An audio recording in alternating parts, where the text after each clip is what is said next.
White হাউসের সেই মুহূর্তটি যেন এক ঝড়ের মতো শুরু হলো।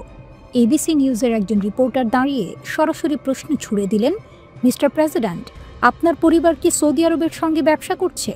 আপনি যখন প্রেসিডেন্ট তখন এটা কি স্বার্থের দ্বন্দ্ব নয়? আর ক্রাউন প্রিন্স মহোদয়, মার্কিন গোয়েন্দারা বলেছে আপনি একজন সাংবাদিক হত্যার ঘটনাটি পরিচালনা করেছিলেন।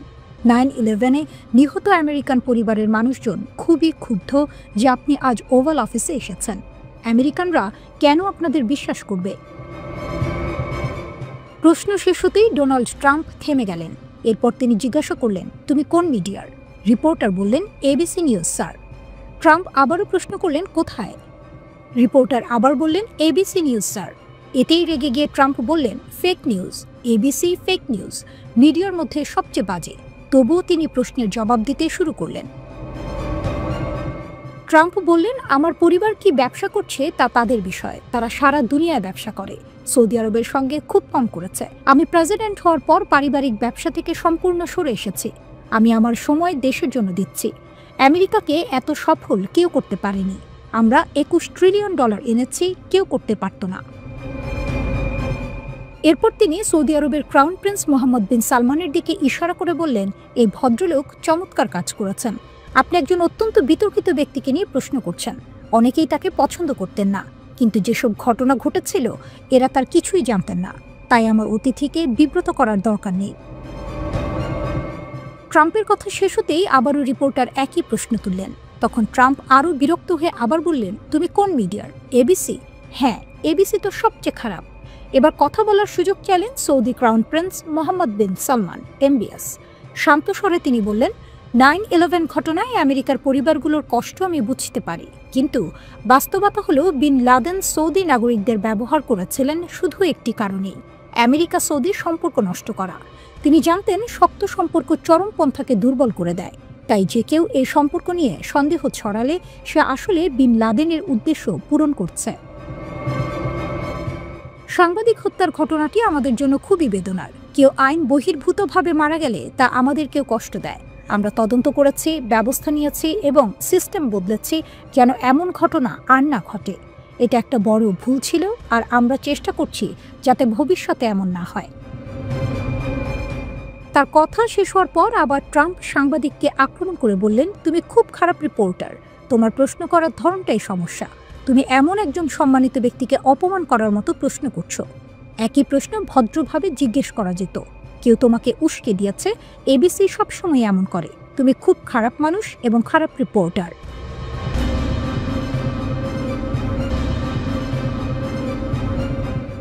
গোপন যুদ্ধ, তেহরানি মোসাদের জালে আইআরজিসির আঘাত, 2000 ক্ষেপণাস্ত্র নিয়ে ইসরায়েলের বিরুদ্ধে ইরানের চূড়ান্ত প্রস্তুতি। মধ্যপ্রাচ্য জুড়ে ইসরায়েল এবং ইরানপন্থী অক্ষের মধ্যে ছায়াযুদ্ধ এখন সরাসরি সংঘর্ষের দিকে মোড় নিচ্ছে। ইয়েমেনের হুথিদের পর এবার ইরানের elite Islamic Revolutionary Guard Corps IRGC তেহরানের অভ্যন্তরে মোসাদ সমর্থিত এক বিশাল গুপ্তচর নেটওয়ার্ক ভেঙে দেওয়ার দাবি করেছে।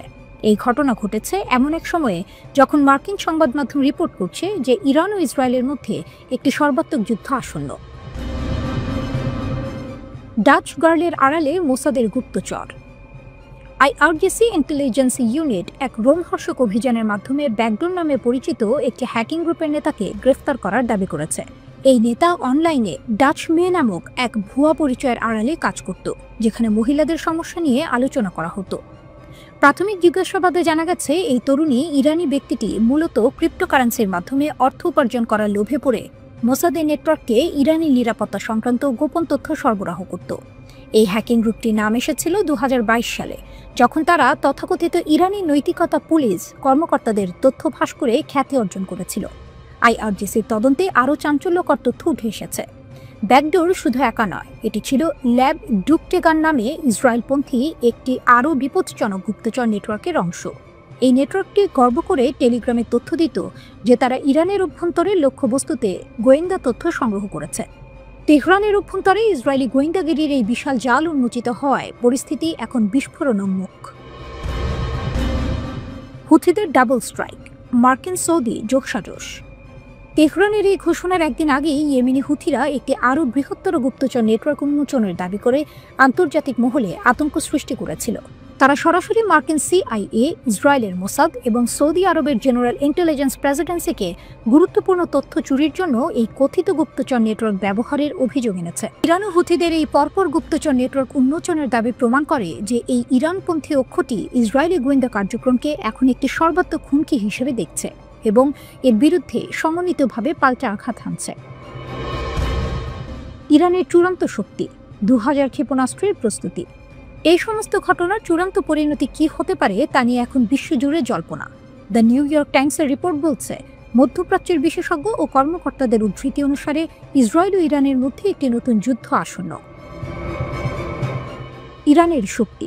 অস্ত্র বিশেষজ্ঞরা ফাঁস করেছেন যে ইরান তাদের ক্ষেপণাস্ত্র উৎপাদন কর্মসূচি 24 ঘন্টা ত্বরান্বিত করছে। ইরান এখন একযোগে 2000 ক্ষেপণাস্ত্র নিক্ষেপ করার ক্ষমতা বিকাশের জন্য রাত দিন কাজ করছে। জুনে ইরানের পারমাণবিক স্থাপনায় ইসরায়েলের ব্যর্থ হামলার পর তেহরান এই ক্ষেপণাস্ত্র সক্ষমতাকে তাদের প্রতিরোধের চূড়ান্ত গ্যারান্টি হিসেবে দেখছে। গুপ্তচর নেটওয়ার্ক উন্মোচন এবং ক্ষেপণাস্ত্রের এই বিপুল প্রস্তুতি, এই দুই ঘটনা ইঙ্গিত দিচ্ছে যে ইরান সরাসরি সংঘাতের জন্য প্রস্তুত। ইসরায়েল যদি কোনো উস্কানি দেয় তবে ইরান প্রস্তুত এই অঞ্চলে আগুন ছড়ানো 2000 ক্ষেপণাস্ত্র নিক্ষেপ করে জবাব দিতে। মধ্যপ্রাচ্য এখন এক পারমাণবিক স্ফুলিঙ্গের অপেক্ষায়।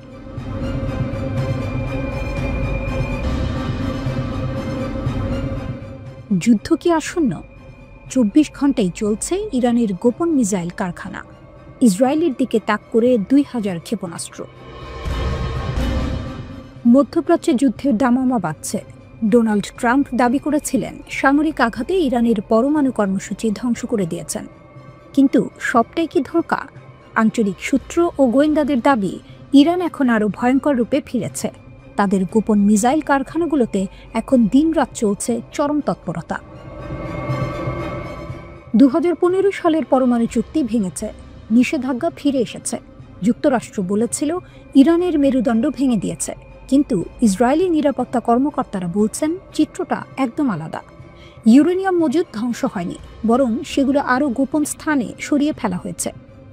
নতুন গোপন ঘাঁটি। জানা যাচ্ছে ইরান প্যাকেক্স মাউন্টেন নামে একটি নতুন গোপন ইউরেনিয়াম সমৃদ্ধকরণ স্থাপনা তৈরি করছে। ইরান অবশ্য এ নিয়ে কিছু বলেনি। বিপজ্জনক মজুদ। আন্তর্জাতিক পরমাণু শক্তি সংস্থা IAEA জানিয়েছে ইরানের অধিকাংশ সমৃদ্ধ ইউরেনিয়াম অক্ষত আছে। বর্তমানে তাদের হাতে প্রায় 400 কেজি 60% সমৃদ্ধ ইউরেনিয়াম আছে। এটি অস্ত্র তৈরির জন্য প্রয়োজনীয় মাত্রার খুব কাছাকাছি। অর্থাৎ ইরান শুধু টিকে নেই, বরং গোপনে নিজেদের পারমাণবিক শক্তিকে আরও বাড়াচ্ছে। 500 ক্ষেপণাস্ত্র নয়, এবার টার্গেট 2000। ইরানের আসল শক্তি এখন তাদের ক্ষেপণাস্ত্রের ভান্ডার। এই শক্তি দিয়ে তারা ইসরায়েলের বুকে কাঁপন ধরাতে চাইছে। ইন্টারন্যাশনাল ক্রাইসিস গ্রুপের কর্মকর্তা আলী ভাইজের মন্তব্য রীতিমতো রোমহর্ষক। ইরানের ক্ষেপণাস্ত্র কারখানাগুলো 24 ঘন্টা নিরবিচ্ছিন্নভাবে চলছে। তাদের লক্ষ্য কি? আলী ভাইজের ভাষায়, আগের যুদ্ধের মতো 12 দিনে 500 ক্ষেপণাস্ত্র নয়, পরের বার তারা একসঙ্গে 2000 ক্ষেপণাস্ত্র ছোড়ার লক্ষ্য নিয়েছে। এই বিপুল পরিমাণ ক্ষেপণাস্ত্র ছোড়ার উদ্দেশ্য খুবই মারাত্মক। ইসরায়েলের অত্যাধুনিক প্রতিরক্ষা ব্যবস্থাকে এক ধাক্কায় অচল করে দেয়া। ইরানের শক্তি বাড়াচ্ছে চীন। ইরান এই বিপুল মিসাইল ভান্ডার তৈরি করছে কাদের সাহায্যে? ইউরোপীয় গোয়েন্দা সংস্থাগুলোর কাছে চাঞ্চল্যকর তথ্য আছে। চীন থেকে প্রায় 2000 টন সোডিয়াম পারক্লোরেট ইরানে পৌঁছেছে। এই রাসায়নিকটি কঠিন জ্বালানি চালিত ক্ষেপণাস্ত্র তৈরিতে ব্যবহার হয়, অর্থাৎ এটি ইরানের মিসাইল তৈরির গতি বহুগুণ বাড়িয়ে দিয়েছে। ইসরায়েল হিসাব করে দেখছে যুদ্ধের আগে ইরানের হাতে ছিল প্রায় 2700 ক্ষেপণাস্ত্র। নতুন করে তারা ইতিমধ্যেই তার অন্তত অর্ধেক মজুদ পুনর্গঠন করে ফেলেছে। মধ্যপ্রাচ্যে এখন চরম উত্তেজনা। ইরান তার সামরিক প্রস্তুতিকে সর্বোচ্চ পর্যায়ে নিয়ে যাচ্ছে। 24 ঘন্টা ধরে চলছে যুদ্ধকালীন প্রস্তুতি। তেহরানের বার্তা পরিষ্কার, আগামী যুদ্ধ হবে বিধ্বংসী, আর তারা তার জন্য পুরোপুরি প্রস্তুত। এই প্রস্তুতি কি শুধু ইসরায়েলের জন্য, নাকি ইরানের টার্গেট যুক্তরাষ্ট্র? ইরানের পররাষ্ট্রমন্ত্রী আব্বাস আরাকচি বলেছেন, পশ্চিমা দেশগুলোর শেষমেশ কোনো উপায় থাকবে না। তারা ইরানকে শান্তিপূর্ণ পারমাণবিক শিল্পের একটি বৈজ্ঞানিক কেন্দ্র হিসেবে স্বীকার করতে বাধ্য হবে। আরাকচির মতে, পশ্চিমাদের আসল সমস্যা পারমাণবিক অস্ত্র নয়, তাদের আসল উদ্বেগ হল ইরানি বিজ্ঞান ও প্রযুক্তির অগ্রগতি। দেশটি এমন একটি অত্যন্ত জটিল ও সংবেদনশীল বৈজ্ঞানিক ক্ষেত্রে, যেখানে স্বাস্থ্য, শিল্প, পরিবেশ ও কৃষি সংক্রান্ত বিভিন্ন দিক রয়েছে, বড় সাফল্য অর্জন করেছে। তারা চায় এই ক্ষমতা শুধুমাত্র নিজেদের হাতে রাখুক, তাই পারমাণবিক অস্ত্রকে অজুহাত বানানো হয়েছে।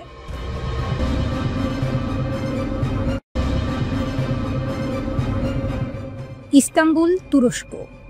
অভূতপূর্ব এবং রোমহর্ষক ঘটনা। ইসরায়েলের প্রধানমন্ত্রী বেনিয়ামিন নেতানিয়াহুর বিরুদ্ধে গ্রেপ্তারি পরোয়ানা জারি করেছে তুরস্ক। অভিযোগ, গাজায় ধারাবাহিক জাতিহত্যা এবং মানবতার বিরুদ্ধে অপরাধ। ইস্তাম্বুলের প্রসিকিউটরের কার্যালয় থেকে এই চাঞ্চল্যকর ঘোষণা আসে।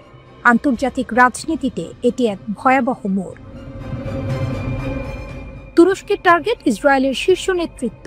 তুরস্কের এই কঠোর পদক্ষেপের তালিকায় শুধু নেতানিয়াহু একাই নন, আছেন ইসরায়েলের উচ্চপদস্থ আরও অন্তত ৩৬ জন কর্মকর্তা। এটি একটি বিস্ফোরক তালিকা।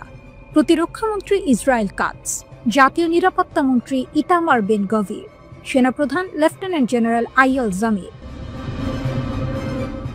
এই তালিকা ইসরায়েলের সামরিক ও রাজনৈতিক ক্ষমতার শীর্ষ বিন্দুগুলিকে সরাসরি নিশানা করেছে। এটি শুধু একটি আইনি প্রক্রিয়া নয়, এটি তুরস্কের পক্ষ থেকে ইসরায়েলের যুদ্ধনীতির বিরুদ্ধে এক শক্তিশালী হুঙ্কার। ভয়াবহ অভিযোগের বিবরণ। ইস্তাম্বুলের প্রসিকিউটর কার্যালয়ের বিবৃতিতে ইসরায়েলের বিরুদ্ধে আনা অভিযোগগুলো সুনির্দিষ্ট এবং মর্মান্তিক। আল আহলি ব্যাপটিস্ট হাসপাতাল হামলা, অক্টোবর ২০২৩। এই হামলায় ৫০০ মানুষ নিহত হওয়ার ঘটনাটিকে যুদ্ধাপরাধ হিসেবে উল্লেখ করা হয়েছে। চিকিৎসা সরঞ্জাম ধ্বংস, ফেব্রুয়ারি ২০২৪। ইচ্ছাকৃতভাবে মানবিক সহায়তা এবং চিকিৎসার সরঞ্জাম ধ্বংসের অভিযোগ। মানবিক অবরোধ, গাজাকে অবরুদ্ধ রাখা এবং যুদ্ধ আহতদের মানবিক সহায়তা থেকে বঞ্চিত করার অভিযোগ। বিবৃতিতে বিশেষভাবে তুরস্ক নির্মিত তুরস্ক ফিলিস্তিন ফ্রেন্ডশিপ হাসপাতালের কথা উল্লেখ করা হয়েছে, যেখানে গত মার্চে ইসরায়েলি বোমা হামলা হয়। এই আক্রমণকে তুরস্ক নিজের ওপর আঘাত হিসেবে দেখছে। তুরস্কের প্রেসিডেন্ট রিসেপ তাইয়েপ এরদোয়ান দীর্ঘকাল ধরে ইসরায়েলের নীতির কট্টর সমালোচক। এই গ্রেপ্তারি পরোয়ানা জারি প্রমাণ করে যে তুরস্ক শুধু মুখে নয়, বরং কার্যত আন্তর্জাতিক মঞ্চে ইসরায়েলকে কোণঠাসা করতে প্রস্তুত। তুরস্কের এই পদক্ষেপের মাধ্যমে প্রমাণিত হল, তারা আন্তর্জাতিক অপরাধ আদালতের সিদ্ধান্তের জন্য অপেক্ষা করেনি। তারা নিজেদের আইনি পথ ব্যবহার করে একটি সার্বভৌম শক্তি হিসেবে নিজেদের অবস্থান স্পষ্ট করল। এটি কেবল একটি প্রতীকী পদক্ষেপ নয়, এটি ভবিষ্যতে আন্তর্জাতিক গ্রেপ্তারি পরোয়ানার পথ খুলে দিতে পারে, যা নেতানিয়াহুর মতো নেতাদের বিশ্ব ভ্রমণকে সীমাবদ্ধ করে দেবে। নেতানিয়াহুর বিরুদ্ধে এটি প্রথম পরোয়ানা নয়।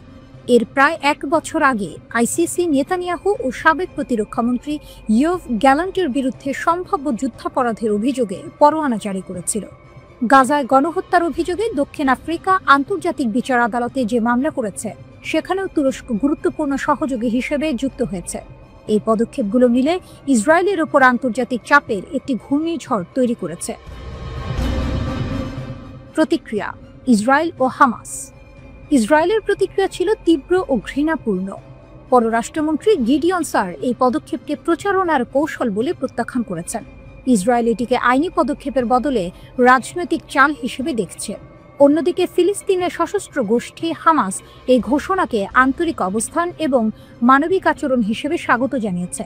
হামাস বলেছে, এই পদক্ষেপ ফিলিস্তিনি জনগণের প্রতি সুবিচার নিশ্চিত করে। ২০২৩ সালের অক্টোবর থেকে শুরু হওয়া গাজা যুদ্ধে ইসরায়েলি হামলায় কমপক্ষে ৬৮,৮৭৫ জন ফিলিস্তিনি নিহত হয়েছেন এবং ১,৭০,০০০-এর বেশি মানুষ আহত হয়েছেন।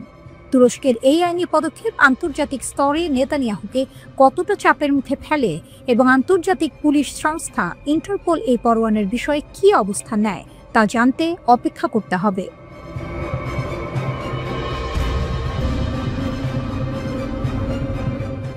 ইয়েমেনের হুথি বিদ্রোহীদের ওপর সৌদি আরবের ক্ষেপণাস্ত্র হামলার বিরল পদক্ষেপ মধ্যপ্রাচ্যে নতুন করে সংঘাতের জন্ম দিয়েছে। লেবাননে ইসরায়েলের হামলার খবরের মধ্যেই এই অপ্রত্যাশিত সৌদি সামরিক অভিযান সংঘটিত হল। ইরানের রাষ্ট্র সমর্থিত সংবাদ সংস্থা মেহে নিউজ এই সামরিক অভিযানকে বোমা হামলা বলে দাবি করেছে এবং বলেছে যে এটি ক্রাউন প্রিন্স মোহাম্মদ বিন সালমানের বা MBS এর সামরিক অভিযানের অংশ। ইয়েমেনের সায়াদা প্রদেশের রাজি সীমান্তবর্তী গ্রামগুলিকে লক্ষ্য করে এই সৌদি ক্ষেপণাস্ত্র হামলার খবর পাওয়া গেছে। ইরানের মেহের নিউজ এজেন্সির মতে স্থানীয় কর্তৃপক্ষ এই হামলার বিষয়টি নিশ্চিত করেছে।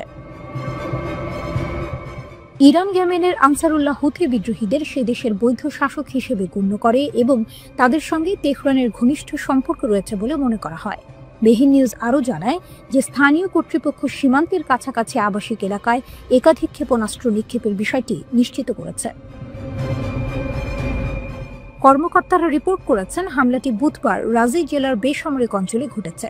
যদিও প্রাথমিক প্রতিবেদনে ঘরবাড়ির ক্ষতির ইঙ্গিত দেওয়া হয়েছে, তবে হতাহতের পরিসংখ্যান এখনও নিশ্চিত করা সম্ভব হয়নি। এই হামলা এমন সময় ঘটল যখন ইয়েমেনের সংঘাতের ইতিহাস অত্যন্ত তিক্ত। 10 বছরেরও বেশি সময় আগে সৌদি আরব ইয়েমেনে বিমান হামলা শুরু করেছিল, যা এই অঞ্চলে দশকব্যাপী মানবিক সংকটের জন্ম দেয়।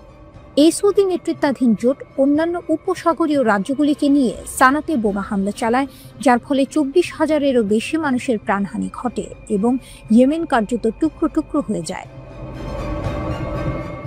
2015 সালে শুরু হওয়া সংঘাতে সৌদি আরবের প্রাথমিক লক্ষ্য ছিল ইয়েমেনের প্রধানমন্ত্রীকে ক্ষমতাচ্যুত করার পর হুথিদের সানা থেকে বিতাড়িত করা, কিন্তু সেই লক্ষ্য ব্যর্থ হয় এবং সংঘাত উল্টো হুথি বিদ্রোহীদের আরও বেশি শক্তিশালী করে তোলে। হুথিদের বিরুদ্ধে প্রতিশ্রুত 6 সপ্তাহের বিজয় রিয়াদের জন্য একটি মারাত্মক কৌশলগত ভুল প্রমাণিত হয়েছিল। হুথিদের অসম প্রতিসম আক্রমণ এবং ড্রোন হামলা সৌদি যুদ্ধ পরিকল্পনার দুর্বলতা স্পষ্টভাবে উন্মোচিত করে দেয়।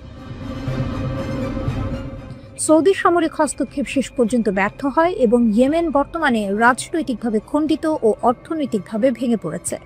দেশটি এখন হুথি বিদ্রোহী, দুর্বল সরকার এবং বিচ্ছিন্নতাবাদী শক্তির মধ্যে বিভক্ত। সবচেয়ে ভয়াবহ দিক হল সৌদি নেতৃত্বাধীন জোট এবং হুথিরা উভয়ই ইয়েমেনি জনগণের বিরুদ্ধে অনাহারকে অস্ত্র হিসেবে ব্যবহার করেছে।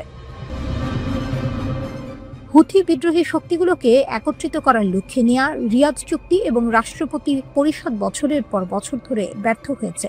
এরই মধ্যে হুথিরা লোহিত সাগরের হামলা এবং আঞ্চলিক প্রভাবের মাধ্যমে বিশ্বব্যাপী মনোযোগ আকর্ষণ করেছে। তারা ইসরায়েলের চলমান যুদ্ধের মধ্যে গাজার সাথে সংহতি জানিয়ে বিশ্বব্যাপী বাণিজ্যকে ব্যাহত করার চেষ্টা করছে। কিন্তু এই সামরিক ও রাজনৈতিক খেলার শিকার ইয়েমেনি জনগণ। তারা এখনও এক দশকের যুদ্ধ, প্রজন্মের পরাজয় এবং ধ্বংসপ্রাপ্ত অবকাঠামোর ভয়াবহ পরিণতির শিকার। এই নতুন হামলা সেই ক্ষতকে আরও বাড়িয়ে তুলবে বলেই মনে করা হচ্ছে।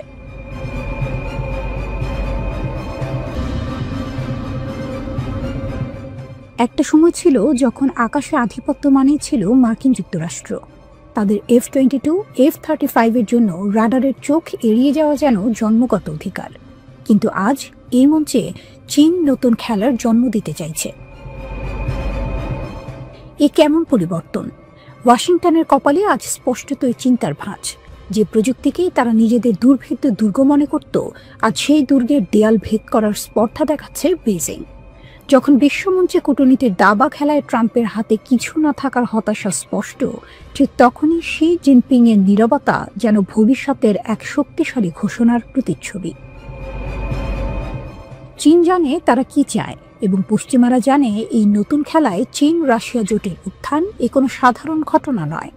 এই নতুন পরিস্থিতিতে মার্কিন প্রেসিডেন্টকে পর্যন্ত পরমাণু অস্ত্র পরীক্ষার মতো বিস্ফোরক সিদ্ধান্ত নিতে হচ্ছে। এ এক অসহায় পরাশক্তির আর্তনাদ। J-36 চীন এখন ষষ্ঠ প্রজন্মের দিকে।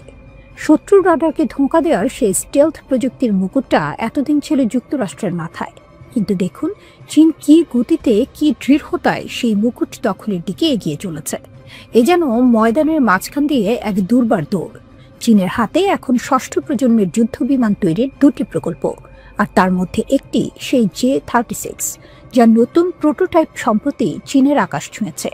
আর এর আকাশ ওড়া মানেই বিশ্বের প্রতিরক্ষা মানচিত্রে একটি ভূমিকম্প। এ শুধু একটি বিমান নয়, এ হলো শি জিনপিংয়ের অদম্য ইচ্ছা শক্তি।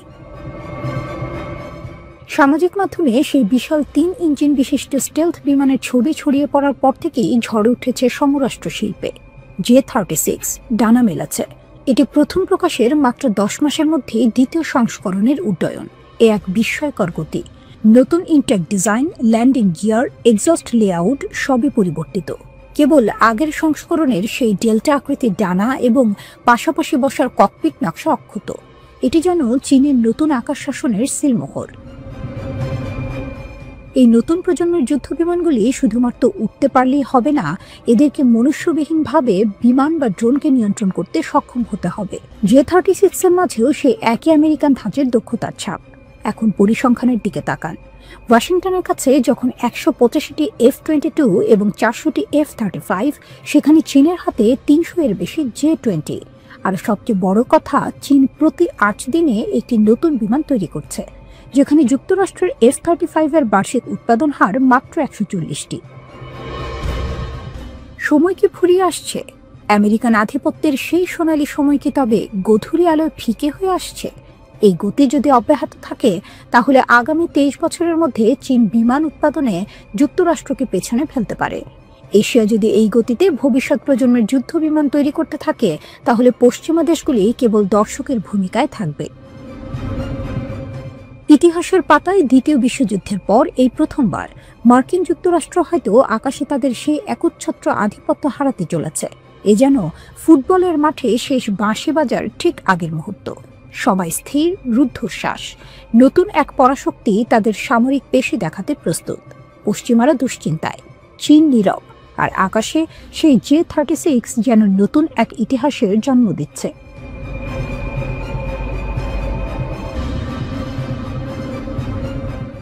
ইসরায়েলকে ধ্বংসের হুঁশিয়ারি, প্রস্তুত ইয়েমেনের হুথিরা। একটি যুদ্ধ বিধ্বস্ত দেশ, যারা একসময় নিজেরাই আন্তর্জাতিক জোটের হামলার শিকার ছিল, তারাই এখন মধ্যপ্রাচ্যের সবচেয়ে প্রভাবশালী সামরিক শক্তি ইসরায়েলের বিরুদ্ধে ইতিহাস ও ভবিষ্যৎ ধ্বংস করে দেওয়ার মতো চরম হুঁশিয়ারি দিচ্ছে। ইয়েমেনের ইরান সমর্থিত সশস্ত্র গোষ্ঠী আনসারুল্লাহ ইসরায়েলি আগ্রাসনের বিরুদ্ধে সরাসরি যুদ্ধের প্রস্তুতি নিয়ে বিশ্বকে চমকে দিয়েছে। তাদের এই প্রস্তুতি এখন শুধু হুমকি নয়, লোহিত সাগরের বুকে এক রোমহর্ষক বাস্তব। হুথিদের কঠিন বার্তা, মোক্ষম জবাবের প্রস্তুতি। আল মাসিরা টিভির এক প্রতিবেদন অনুসারে হুথি গোষ্ঠীর রাজনৈতিক ব্যুরোর সদস্য মোহাম্মদ আল ফারাজ স্পষ্ট জানিয়ে দিয়েছেন, ইসরায়েল ও তার পশ্চিমা সহযোগীরা যে হুমকি দিচ্ছে তা তাদের আকাঙ্ক্ষিত আগ্রাসনকে বৈধতা দেওয়ার পায়তারা ছাড়া আর কিছু নয়। কিন্তু ইয়েমেন এসব ফাঁকা বলিতে ভয় পাওয়ার পাত্র নয়। তার কথায়, ইয়েমেন ফাঁকি ভরপ্রচার বা কাগজে কলমের কুরুচিপূর্ণ হুমকির মাধ্যমে নয়, বাস্তব পদক্ষেপে প্রতিক্রিয়া জানাতে প্রস্তুত। হুথিরা শুধু ইসরায়েলের সামরিক লক্ষ্যবস্তু নয়, তাদের রাজনৈতিক, অর্থনৈতিক ও কৌশলগত এমন মূল্য দিতে চাইছে যা ইসরায়েলের ন্যূনতম কিছু নয়, বরং ইতিহাস ও ভবিষ্যৎ ধ্বংস করে দেয়। গাজায় চলমান গণহত্যার প্রতিক্রিয়ায় তাদের এই হুমকি মধ্যপ্রাচ্যে সংঘাতের এক নতুন এবং বিপজ্জনক অধ্যায়ের সূচনা করেছে। লোহিত সাগরে আতঙ্ক, হুথিদের সামরিক বজ্রমুষ্টি। গাজায় ইসরায়েলি হামলা শুরুর পর থেকেই হুথিরা এক অপ্রতিরোধ্য শক্তি হিসেবে আবির্ভূত হয়েছে। তাদের সামরিক পদক্ষেপের প্রধান মঞ্চ লোহিত সাগর। টার্গেট ইসরায়েল সংশ্লিষ্ট জাহাজ। হুথিরা ক্রমাগত ক্ষেপণাস্ত্র ও ড্রোন ব্যবহার করে ইসরায়েল ও তার অংশীদারদের সঙ্গে সম্পর্কিত বাণিজ্যিক জাহাজগুলোকে নিশানা করে চলেছে। তাদের দাবি, ফিলিস্তিনিদের প্রতি সংহতি জানিয়ে গাজায় আগ্রাসন বন্ধের চাপ সৃষ্টি করাই এর উদ্দেশ্য। অর্থনৈতিক আঘাত। এ হামলার মুখে ইসরায়েল তাদের জাহাজগুলোকে আফ্রিকার কেপ অফ গুড হোপ ঘুরে দীর্ঘ পথে যেতে বাধ্য হচ্ছে। এর ফলে একদিকে যেমন বাড়তি জ্বালানি খরচ হচ্ছে, তেমনি পরিবহনে বাড়তি সময় ব্যয় করতে হচ্ছে। এই ধাক্কা ইসরায়েলের অর্থনীতিতে ব্যাপক প্রভাব ফেলেছে। কিন্তু হুথিদের এই শক্তির উৎস কোথায়? ইয়েমেনের এই গোষ্ঠীটি তাদের বছরের পর বছর ধরে চলা গৃহযুদ্ধের সময় নিজেদের সামরিক শক্তিকে অবিশ্বাস্যভাবে বাড়িয়ে তুলেছে। অত্যাধুনিক অস্ত্র ভান্ডার। তাদের হাতে রয়েছে নিজস্ব প্রযুক্তিতে তৈরি ক্রুজ ক্ষেপণাস্ত্র, ব্যালিস্টিক মিসাইল, উন্নত ড্রোন এবং এমনকি চালকবিহীন জাহাজ USV। এগুলোর পাল্লা কয়েকশো কিলোমিটার পর্যন্ত বিস্তৃত, যা ইসরায়েলের মূল ভূখণ্ড ও গুরুত্বপূর্ণ বন্দর পর্যন্ত পৌঁছানোর সক্ষমতা রাখে। অপ্রতিরোধ্য কৌশল। হুথিদের সস্তা কিন্তু কার্যকর একমুখী ড্রোন ব্যবহার এবং দূরপাল্লার মিসাইলের সমন্বয় বিশ্বের অন্যতম শক্তিশালী নৌশক্তিকেও চিন্তায় ফেলেছে। পরিণতি কি? আল ফারাহের কথায় পরিষ্কার, হুথিরা বিশ্বাস করে ইসরায়েলের লক্ষ্য একক আঞ্চলিক আধিপত্য প্রতিষ্ঠা করা। তাই তারা হুমকি ছাড়াই প্রতিরোধ প্রদর্শনের জন্য প্রস্তুত। হুথিদের এই সামরিক পদক্ষেপ মধ্যপ্রাচ্যের ভূ রাজনীতিতে এক ভূমিকম্প সৃষ্টি করেছে। যুদ্ধের আগুন কি এবার ইয়েমেন থেকে ইসরায়েলের মূল ভূখণ্ড পর্যন্ত ছড়িয়ে পড়বে? উত্তর দেবে সময় এবং ইয়েমেনের সামরিক পদক্ষেপ।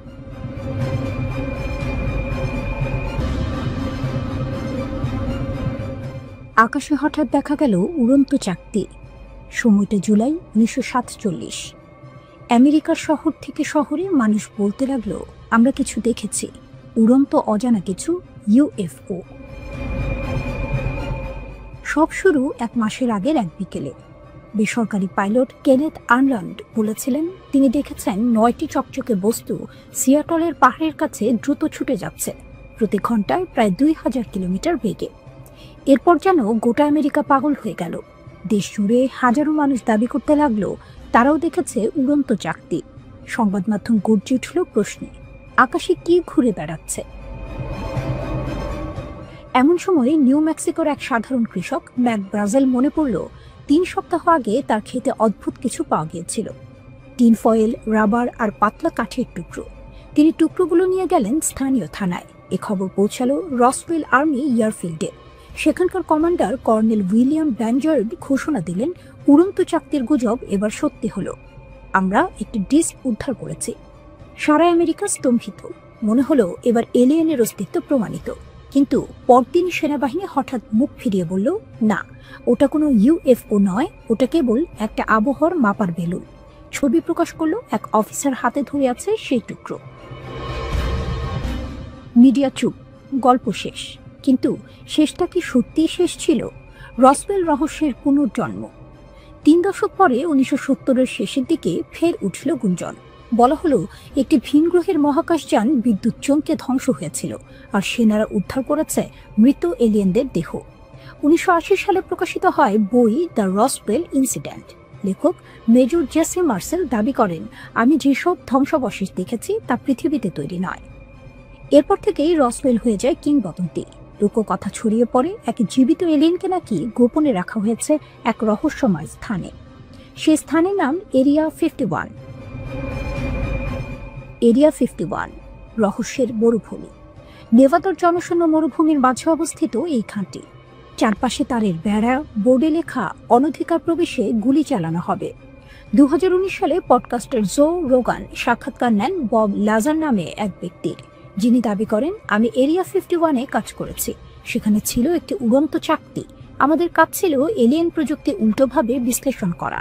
এই গল্পে অনুপ্রাণিত হয়ে এক ছাত্র স্টর্ম এরিয়া 51 নামে মজা করে ফেসবুকে ইভেন্ট খুলেছিল। সবাই মিলে ঢুকে পড়ি, তারা তো সবাইকে আটকাতে পারবে না। 2 মিলিয়নের বেশি মানুষ সাইন আপ করে। শেষমেশ সেটি পরিণত হয় এক ছোট্ট মিউজিক ফেস্টিভ্যালে। কেউ ঢোকেনি খাঁটিতে, কিন্তু রহস্যের গন্ধ তখন ছড়িয়ে গেছে বিশ্বজুড়ে। 1994 সালে মার্কিন বিমান বাহিনী জানালো সেই 1947 সালের টুকরোগুলো আসলে ছিল এক গোপন পারমাণবিক নজরদারি প্রকল্প। কিন্তু মানুষ আর বিশ্বাস করল না। দশকের পর দশক মার্কিন সরকার অস্বীকার করেছে, এখন হঠাৎ সত্য বলছে। বিশ্বাস হারিয়েছে সবাই। এরিয়া 51 এখন কেবল এক সামরিক ঘাঁটি নয়, এটি রহস্যের প্রতীক, মানুষের অজানার প্রতি অন্তহীন কৌতূহলের প্রতিচ্ছবি। আজও পর্যটকরা আসে এক্সট্রা টেরিস্ট্রিয়াল হাইওয়ে এর ধারে। দূর থেকে তাকিয়ে দেখে সেই নিষিদ্ধ আকাশের দিকেই। যেন এক প্রশ্ন এখনো ভাসে মরুভূমির হাওয়ায়, সত্যিই কি তারা একা, নাকি আমাদের মাঝেই আছে কেউ অন্য জগতের?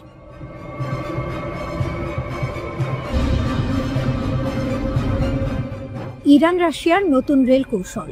নিষেধাজ্ঞার শৃঙ্খল ভাঙছে 2 দানব। নিষেধাজ্ঞা পশ্চিমা দুনিয়ার সবচেয়ে ভয়ঙ্কর অস্ত্র, যে অস্ত্র দিয়ে তারা দেশকে দেশ থেকে, অর্থনীতিকে জীবন থেকে বিচ্ছিন্ন করে দেয়। কিন্তু এবার ইরান ও রাশিয়া মিলে সেই শৃঙ্খল ভাঙতে যাচ্ছে। একটি রেললাইন তৈরি হচ্ছে যা কেবল লোহা আর পাথরের নয়, এটি এক নতুন ভূ রাজনৈতিক মানচিত্রের ঘোষণা। ইরানের উত্তরাঞ্চলের রাশিদ শহর থেকে আজারবাইজানের সীমান্তবর্তী আস্তারা পর্যন্ত 162 কিলোমিটার দীর্ঘ এক রেলপথ নির্মাণে হাত মিলিয়েছে তেহরান ও মস্কো। এই প্রকল্পের নাম international north south transport corridor INSTC, যা ভারত মহাসাগর থেকে ইউরোপ পর্যন্ত পণ্য পরিবহনের সময় ও খরচ দুই বদলে দেবে। মেহের নিউজ জানিয়েছে, রাশেদ আস্তারা রেল লাইন সম্পূর্ণ হলে বাণিজ্যের খরচ কমবে 30%, আর সময় লাগবে 37 দিনের বদলে মাত্র 19 দিন। অর্থাৎ সুয়েজ খাল ঘুরে যে পণ্য মাসখানেক পরে পৌঁছাতো, এখন তা পৌঁছাবে অর্ধেক সময়েই। এ যেন নিষেধাজ্ঞার বুকে ছুরি বসানো এক প্রকল্প। বিশ্লেষকরা বলছেন, এই রেল লাইন শুধু অর্থনীতির নয়, এটি এক কৌশলগত বিপ্লব। কারণ এটি পশ্চিমা নৌশক্তির খবরদারি থেকে পুরোপুরি মুক্ত। সুয়েজ খাল, মাল্লাকা প্রণালী, যেখানে মার্কিন যুদ্ধ জাহাজের ছায়া সবসময় ভাসে, সেই পথ এড়িয়ে সরাসরি যুক্ত হবে ইরান, রাশিয়া, আজারবাইজান, ভারত ও ইউরোপ। এই রেলপথ যেন এক স্থলপথের বিদ্রোহ, যা আমেরিকার নিষেধাজ্ঞা নীতিকে অকার্যকর করে দেবে। প্রকল্পটির বাজেট 60 কোটি ইউরো, আর এই অর্থের সিংহভাগ দিচ্ছে রাশিয়া নিজে। নির্মাণের দায়িত্ব তাদেরই অভিজ্ঞ ইঞ্জিনিয়ারদের হাতে।